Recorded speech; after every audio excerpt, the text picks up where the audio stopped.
You're talking about the state of finances in Ekiti State. In this next question, we know you are not the direct successor to the sitting governor when in his first term, but he actually said when he was leaving office, he left 10.4 billion naira in the state coffers.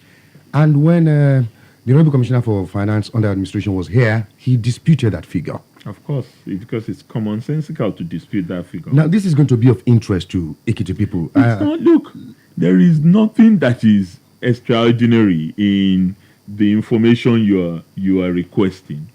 If you check, these are available records. Just like he said to you that they meant nothing in the coffers of Ekiti. Available records dispute that. I know how much was in the MDG funds. I know how much was in the Ministry of Agriculture funds. Because I actually I don't abdicate my responsibility. Yes, I delegate where it's necessary. But I stay on top of this game and on top of this issue as far as governance and finances are concerned. I can tell you categorically that the money left in the account, because I've checked the records, when Governor Fayose left abruptly on October 16, 2006. Incidentally, I was active in that short-lived government. As some of you may know, I was involved with Sir Friday Aderemi and his team, the late Sir Friday Aderemi and his team. So I knew what transpired. And I can tell you that the figures available, and I've rechecked this, when I got into government, he left about 3.5 billion naira in the coffers. Definitely not anything near 10.4 billion that he has been banding around. I've also heard him say it. But you know, if you keep a lie, you must know something though. The philosophy of governance by Governor Fayose is predicated on one thing and one thing only: lies. He believes that if you lie as repeatedly as possible, the lie would become a truth, especially if it is not challenged. And you would see that even with that 3.5 billion I'm talking about, he left a lot of unpaid contractors' obligations. Every government leaves unpaid contractors' obligations. We too, we have contractors that we have not paid before we left office. But you have to factor that even into whatever is left in the coffers of the state. But let us even leave that aside. He did not leave 10.4 billion. He left 3.5 billion naira in the state. And I challenge him to bring out any information to the contrary in terms of what I'm saying to you. Ó ṣe pàtàkì kí n sọ̀rọ̀ yẹn dédé ẹ̀bí níbí wa torí pé mo mọ̀ pé àwọn èèyàn wa tó ń gbọ́ wa ńlé wọ́n á fẹ́ mọ òkodoro ọ̀rọ̀ nǹkan tí ẹ bí mi nípa pé èló gan ni ìjọba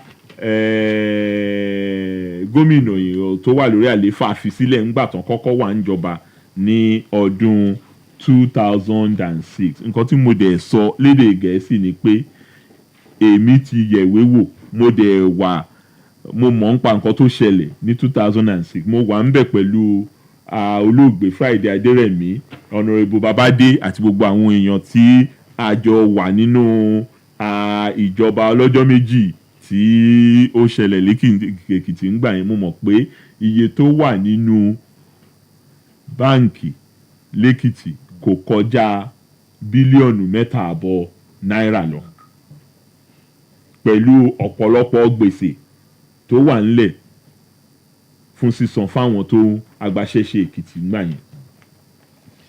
tọ́ ẹ̀yin èèyàn wa tí ẹ bá ṣe ìtẹ̀síwájú láti mọ̀ gbọ́ wa ńlé, JKF Live on Adaba FM ní ètò tí ẹ̀ ń tẹ́tí sí láti nǹkan bí yóò ti tó 40 ìṣẹ́jú báyìí, àmọ́ aago 4 ló ti kọjá ìṣẹ́jú 17 báyìí. A ṣì ń bá bọ̀ lórí ètò ọ̀hún torí ẹni bá lọ ló bá kú.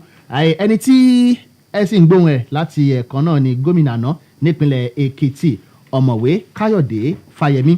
Ọ̀mọ̀wé Fáyẹmí, ẹ kú ohùn látẹ̀kan. Ìjọba tó wà lóde nípínlẹ̀ Èkìtì, wọ́n tún ní àwọn ọkọ̀ bọ̀bìnì tẹ́ra fáwọn kábíyèsí pẹ́ẹ́ sanwó wọn. Ojú wo lọ fi wo ilé àti pé bò ló ṣe rí? Ṣe rí, mo sọ̀rọ̀ kan lẹ́ẹ̀kan lédè Gẹ̀ẹ́sì. Ó ṣe pàtàkì kí n túmọ̀ ẹ̀ ní èdè abínibí wa.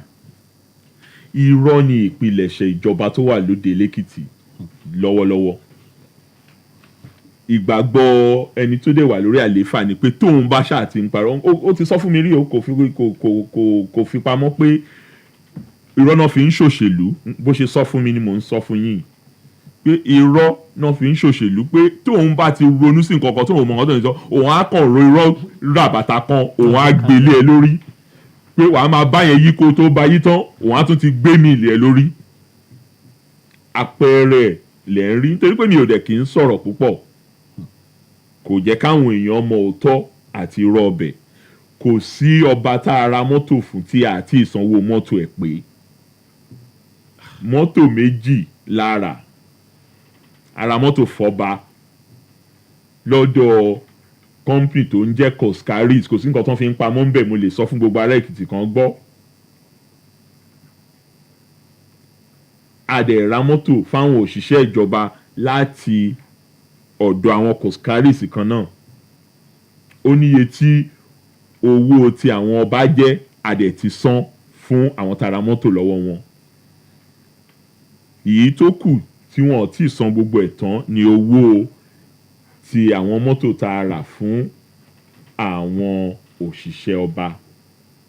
òṣìṣẹ́ ọba yàtọ̀ sí àwọn ọba. òṣìṣẹ́ ọba yàtọ̀ sọ́ba ó ní mo ṣe ṣe àlàyé yẹn pé kò sí ọba kankan tá a ra mọ́tò fún tá a jẹ kọ́bọ̀ lé lórí. ọ̀rọ̀ òkè ayọba náà ńkọ́ ilé gómìnà ilégbè gómìnà. kí ni tilé ìgbé gómìnà. your administration. pé ló la fi kọ àbí. pé iṣẹ́ ò tí ì parí lórí ẹ̀. apart from that. pé iṣẹ́ ò parí lórí ẹ̀ pé òkè ayọba. iṣẹ́ ò parí lórí ilé tí mo gbé. It was alleged that you spent 3.5 billion naira, and then that there are some beds there which you purchased for 50 million naira. And I didn't hear the house is uncompleted, that it's still under construction as we speak now. Well, I think actually people are beginning to know the nature of the governor they have. And it's such a surprise to me that given his experience in governance, he still indulges in all these make-believe stories. The Ekiti State Government House is not only fully completed, it is fully furnished before I left office. It's not only fully completed, I underline that, it's fully furnished. And it is in the whole of the country, it is the cheapest government house built by any government in the 36 states of the country. Ṣọ́rọ̀ mi yé yín, ilé ìjọba tó wà lórí òkè ayọba, òun kì í ṣe pa àti kọ́ tán, gbogbo nǹkan tó yẹ kó wà ń bẹ̀ ló ti wà ń bẹ̀, kò sí nǹkan tuntun kan tán fẹ́ fi sí. Iye tá a fi kọ́ ló fẹ́ kéré jù ní gbogbo àwọn ilé ìjọba tó ń kọ́ ní orílẹ̀-èdè Nàìjíríà láti ìpínlẹ̀ kan dé kejì. Mo sì lè fún yín lápẹẹrẹ tẹ́ bá lọ Plateau 10 billion ni wọ́n kọ́ government house sí Plateau. Tẹ́ bá lọ sí Kaduna àwọn tó ń ṣe ṣí láìpẹ́ ni mò ń sọ fún yín yẹn 9 billion náà kọ́ government house sí Kaduna State. Mi ò fẹ́ dárúkọ àwọn Akwa Ibom torí wọ́n á ná lówó epo pé wọ́n rí bíi tiwa lẹ́kìtì. Àwọn tó rí bíi tiwa mò ń dárúkọ yẹn àwọn Plateau àwọn Kaduna kò sí owó epo kankan bẹ́ẹ̀ àjọ ń fagagbága ni àwọn Katsina. Ilé ìjọba Èkìtì kan sì gbé gbogbo ọ̀rọ̀ yìí ló níwèé ló lákọọ́lẹ̀ 2.1 billion la fi kọ́. So ẹni tó bá sọ fún yín pé ìbá má dẹ̀ kàn tiẹ̀ súnmọ́ yẹn rárá ìbá má ju 1 billion lọ tí ò bá jẹ́ pé a kọ sórí òkè pé wọ́n láti kọ́kọ́ fọ́ òkúta nǹkan iye tá a fẹ́ ná lórí foundation ilé ìjọba ní òkè ayọba foundation ẹ̀ gan fẹ́ tó 1 billion torí pé wọ́n láti kọ́kọ́ fọ́ òkúta wọ̀bẹ̀ yẹn kàn ṣe títì kan ṣe gbogbo ẹ̀ kí a tó débẹ̀. tí ẹ bá dẹ̀ wo nǹkan tá a kọ́ síbẹ̀ yẹn ọ̀pọ̀lọpọ̀ àwọn tí wọ́n mọ̀ ń pa ọ̀rọ̀ ilé náà ti wá lẹ́yìn tá a kọ́ tí wọ́n ń béèrè pé àwọn wo ló kọ́ ilé fún iye tí mo náà kọ́ yìí torí tí ó bá jẹ́ pé a gbé fáwọn míì ó kéré jù 5 billion la máa san lórí ilé tẹ̀rí yẹn so pẹ̀lú eléyìí tá à ń sọ yìí mo gbọ́ pé wọ́n yìí ń ṣe àwọn nǹkan kan bẹ̀ àwọn tó ń sọ pé Fáyẹmí Arúngún ni ó nànà kùnà wọ́n náà sì ń ṣe mábù síbẹ̀ bí mo ṣe ń bá yín sọ̀rọ̀ yìí wọ́n náà sì fẹ́ máa tún ọ̀nà ọbẹ̀ ṣe ọ̀nà tó yẹ pa á ti ṣe tí ò ní kòtò kankan wọ́n kàn tẹ̀ láwọn ò gbé bẹ̀ gan ó yẹ kẹ́ mọ̀ pé gómìnà ni mí sóò mo sì láwọn èèyàn ń jọba kan bí wọ́n pé bo náà ń sùn. He actually said it today on his media chat that he has refused to move into the house because it's not completed. Refuse to move into work so tó bá lóun refuse láti move síbẹ̀ kí ló ń lo generator fún bẹ́ẹ̀ inú program yẹn mo gbọ́ náà Yes. mo gbọ́ program tẹ̀sán yẹn ó sọ pé àwọn ń ná owó diesel fún generator láti power abẹ ṣé wọ́n tan generator lọ́fẹ̀ẹ́ lófò láìsí pé èèyàn ń gbénu bẹ̀ ni ṣé èèyàn ń ṣerú nǹkan bẹ́ẹ̀ yẹn mo mọ iye ìpàdé tó ń ṣe ń bẹ̀ lójoojúmọ́ ṣé mọ̀ pé later call is 4-in-1 whole office ó ní ilé gómìnà àti family ẹ̀ ó ní ilé ìpàdé gbogbogbò ibẹ̀ kọ́ ló ti ń ṣẹ̀bú àwọn ìpàdé ẹ̀ ni kò tẹ̀ sí nǹkan tó burú ń bẹ̀ nǹkan tá a kọ fún nìyẹn àmọ́ pé kò fẹ́ wí àwíjàre nǹkan tí mo ṣe sọ fún yín pé irọ́ nípìnlẹ̀ṣẹ̀ ìjọba tó wà lójú lẹ́kìtì lẹ́nìí ó dẹ̀ ṣe èèyàn láàánú pé ẹni tí Ọlọ́run ràn lọ́wọ́ bó ṣe wù kó tiẹ̀ lè rí bóyá ó lu jìbìtì débẹ̀ ni o bóyá ó bá rẹ̀ débẹ̀ ni o tọ́lọ́run bá ràn yàn lọ́wọ́ dé bó ṣe ti ran gómìnà tó wà lórí àlééfà lọ́wọ́ ǹjẹ́ yẹ kó kàn tiẹ̀ àwíjàre wo kàn tiẹ̀ ló yẹ kó máa sọ ibi kó wọn adúpẹ́ lọ́wọ́ Ọlọ́run ni pé Ọlọ́run ò ṣeun kàn tiẹ̀ gbé mi débí mi ò wá láti ṣe ìjàmbá fẹ́nikẹ́ni mi wá láti ṣe fa wàhálà kò fa irọ́ lọ àwọn irọ́ yìí ò kàn tiẹ̀ kò bójúmu lákọ̀ọ́kọ́ àmọ́ àpárọ̀ pé kò kàn tiẹ̀ tún bójúmu kò ń ṣe nǹkan tí ó bu àǹfààní kankan lu ẹni tó wà ń bẹ̀ mo ti kọ́lé kò ṣeé yí padà mọ́ pé kò ń ṣe ilé ìjọba Èkìtì tó bá gbé bẹ̀ wọ́n ní bú ẹ sí pé ó gbé bẹ̀ kí wàá ló wá ń parọ́ fún òun sùn bẹ̀ lójoojúmọ́ òun parọ́ pò sùn bẹ̀ ìyàwó ẹ̀ ń sùn bẹ̀ òun parọ́ pò sùn bẹ̀ torí pé ó fẹ́ kí Fáyẹmí kó gégé ó dẹ̀ bẹ́ẹ̀ bí mo gbàgbé obìnrin ọ̀rọ̀ bẹ́ẹ̀dì. 50 million naira lálẹ́ ra. ṣé bẹ́ẹ̀dì 50 million naira ṣó wà nílé ayé yìí lákòókò ṣé bẹ́ẹ̀dì 50 million naira wà mo léèyàn sọ pé irọ́ náà fi ń ṣèjọba pé tóun bá ti lè wo nǹkan sùnsùnsùn báyìí tóun rí pé kò sọ́nà àbáyọ fóun òun á gbérọ́ ńlá kan òun á lù ú mọ́ ẹ pé kò máa bá yí àwọn tó sọ fún pòun ṣe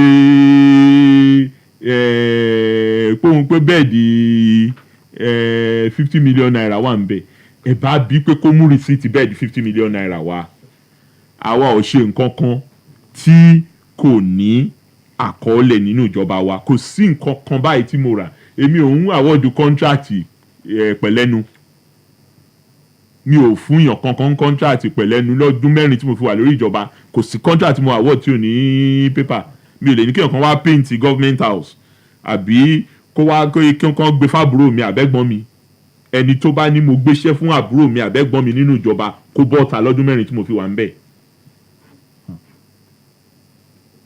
èmi ò ń ṣerú èèyàn bẹ́ẹ̀ mi ò ń ṣe oníjìbìtì òun dẹ̀ ni mo ṣe sọ pé tán bá ní nǹkan kan tán lè kà sí mi lẹ́sẹ̀ kán lọ ṣe probe lẹ́kìtì. We'll come to the issue of probes, sir. But I actually has another question. ọ̀rọ̀ mi èyí tí ètò tí gómìnà Fáyọ̀ṣe tó tún ṣe nínú ọ̀rọ̀ tí ó bá wọn aráàlú sọ lénìí ni pé Egbe Dam pé pẹ̀lú owó rọ̀gùnrọ̀gùn tíjọba Káyọ̀dé Fáyẹmí náà sí pé owó la rí o àárín nǹkan kan láti bí ọdún mẹ́ta. ok ó ṣe mí láàánú pé ó dàbí pé gómìnà tó wà lórí àlééfà kọ̀ọ̀kan tiẹ̀ lóṣù méjì tó ti wà lórí àlééfà ìbá dáa kó lọ káàkiri ó dàbí pé kò ń ṣe ìwádìí kò ń ṣọ̀fin tó tó láyé ààrẹ bóyá wọ́n ń sọ àwọn nǹkan kan fún láti tàn jẹ àmọ́ mọ̀ pé wọn ò lè tàn jẹ torí ẹni tó bá mọṣẹ́ tí a ṣe lórí omi Ègbè kò ń ṣọ̀rọ̀ ṣe omi Ègbè nìkan ló ṣe pàtàkì kó béèrè àwọn kábíyèsí wà látòdè dé Àgbàdo dé Àìsẹ̀gbá délùú ọmọọba ṣómi ń yọ àbí kò yọ ní àwọn ìlú yẹn kò ń ṣe gbogbo Èkìtì ní Ègbè ń ṣiṣẹ́ dé ọ̀pọ̀lọpọ̀ lára omi Ègbè Oǹdó ló ń lọ àmọ́ àwọn ibi tó ń ṣiṣẹ́ dé ni mo kà fún yín yẹn tó dẹ̀ ṣe é béèrè pé ṣé wọ́n ń rómi láwọn ìlú yìí o àbọ̀ ń rómi gbogbo iṣẹ́ tá a dẹ̀ ṣe lórí omi a ṣẹ̀fẹ̀ máa ṣe àbáyọrí ẹ̀ ní pẹ̀lú $50 million tá a gbà lọ́wọ́ ìjọba lọ́wọ́ báǹkì àgbáyé tí a ti gbà wọlé o bọ̀ tí wọ́n ti bá wa buọwọ́ lùwé ẹ̀ tíjọba àpapọ̀ náà dẹ̀ ti buọwọ́ lùwé yẹn ó ní iye bí tí mo dé ká tó rówó yẹn gbà mo ṣàtótónu dé Washington DC ní ọ́fíìsì àwọn báǹkì àgbáyé ká tó rí $50 million yẹn gbà tó máa bọ́ sọ́wọ́ ìjọba tó wà lórí àlééfà nsìn láti ná lórí omi èrò mi ni pé wọ́n á lè ná lọ́nà tí ó tọ́ àti tó yẹ láti lè jẹ́ kómi yẹn kó ṣàǹfààní fún àwọn èèyàn wa lẹ́kìtì ìpínlẹ̀ mẹ́ta péré lórí owó yẹn gbà ní gbogbo orílẹ̀-èdè Nàìjíríà àwa Rivers àti Bauchi kò dẹ̀ sí nǹkan kan tẹ̀lé rí tó ń ṣẹlẹ̀ lẹ́kìtì lénìí nípa iṣẹ́ yàtọ̀ sówó ìjọba tí ò kì í ṣe pa àti sanwó ẹlẹ́ o ṣé ń gbọ́ mi kò sí nǹkan kan tẹ̀lé rí kò sọ́nà tẹ̀lé rí tó wà lénìí yálà ẹgbà ọ̀nà láti Ìfàkì dé Èṣùrẹ́ dé èyí o ọ̀nà yẹn wọ́n ti fẹ́ ta ẹ̀ wọnú èyí o ń sìn tẹ́ bá débẹ̀ àwọ̀nà ń ta ẹ̀ lọ àbí tẹ́ bá bọ́ sí Ìyè Èwú Ayétòrò ọ̀nà yẹn wọ́n ti fẹ́ ta ẹ̀ dé Èwú àbí tẹ́ bá bọ́ sí Àgbàdo Òdè àbí kẹ́ bọ́ sí Ìkẹrẹ́ dualization tá a fẹ́ ṣe náà gbà lọ́wọ́ agbaṣẹ́ṣe tán ní kó lọ́ọ́ máa ṣọ̀nà míì ọwọ́ àwọn ará Ìkẹrẹ́ nìyẹn wà òyìn kò sí nǹkan tó kan èmi ti ṣe ìlérí mo dẹ̀ ti mú ìlérí mi ṣẹ fún wọn ní Ìkẹrẹ́ pé mo máa gbé ọ̀nà yín fún agbaṣáṣe tó máa sọ di Oníbejì títí dé comprehensive dé boundary ní Ondo State ọ̀nà náà dẹ̀ la tún fẹ́ gbá ibẹ̀ la fẹ́ gbé railway tá à ń ṣe ibẹ̀ la fẹ́ gbé gbà. Your Excellency, we really have a lot of questions to ask you, but at times I'm quite willing to answer. You know, I haven't spoken deliberately for 2 months. I know. I'm willing to answer your question. The program is still JKF live on Adaba FM. Your Excellency, I'm going to ask you 3 questions in a row because they are very, very related. First is the civil service under your administration and now. And I'm going to ask you to look at it with regards to recent developments, the reduction of ministries in the state, and then the sacking of some permanent secretaries. 2, teachers' welfare under your administration and now. And again, Christmas welfare package as it used to be and now for civil servants. Well, you know, I ran a very, very focused and professional administration. We had something we called Civil Service Transformation Strategy. And in the Civil Service Transformation Strategy, we were very clear about our approach to governance. It was not based on technical know-who. It was based on technical know-how. You did not become permanent secretary in Ekiti simply because you knew Fayemi. You took an exam, you will go through an interview process, and then you will be appointed. And we did this also for the selection of the head of service. For the first time in the state, we selected a head of service on the basis of examination and interview process. Now I hear that head of service is just selected at random in Ekiti, and it really didn't matter. It's your closeness to Fayose that will determine whether you are a head of service or not.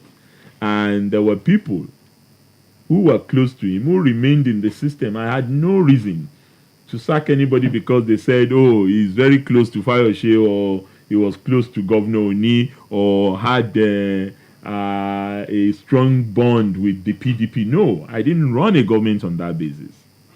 For example, I knew that the current head of service, who was my PS in the liaison office,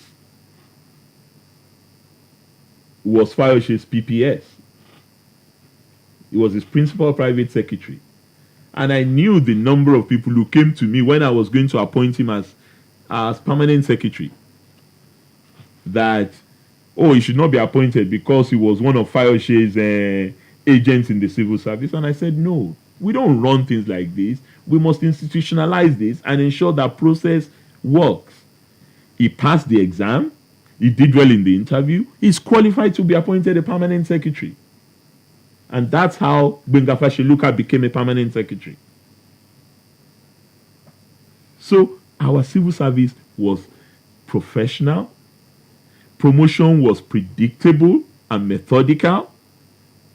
And retirement was also predictable and methodical. You were not just removed off the cuff. Even those who had left, I knew what I did to increase their pension.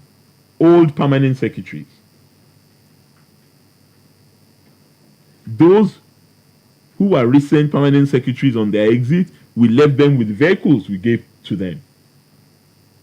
Because we felt we needed to offer them incentives that will make them more dedicated to service. That's not what happens now. If the governor does not like your face, he sacks you.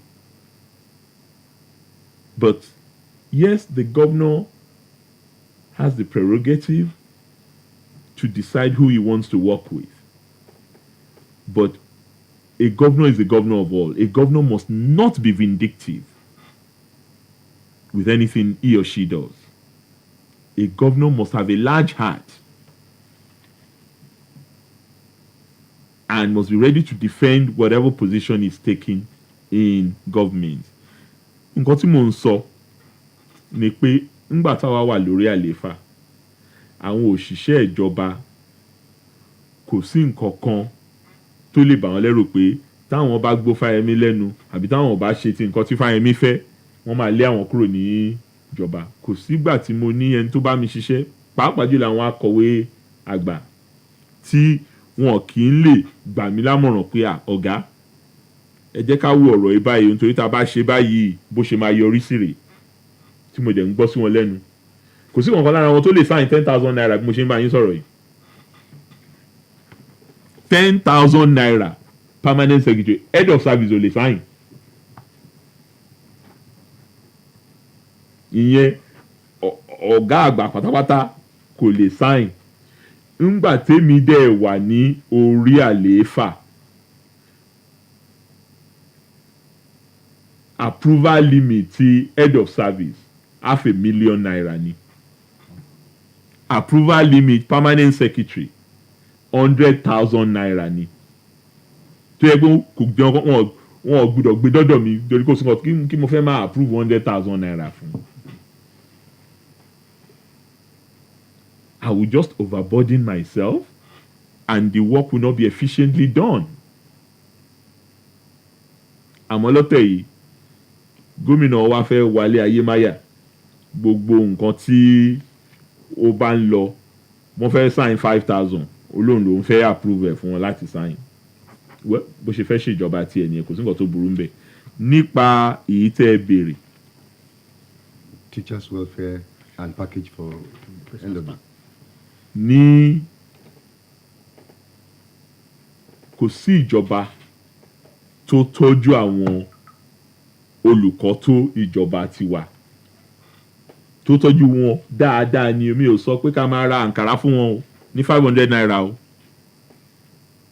mò ń sọ pé ìtọ́jú tó nípọn ìtọ́jú tó péye kò síjọba mo ti sọ nǹkan tá a ṣe lórí ọ̀rọ̀ owó oṣù pé ẹ̀ẹ̀mẹ́ta la fi owó kún owó oṣù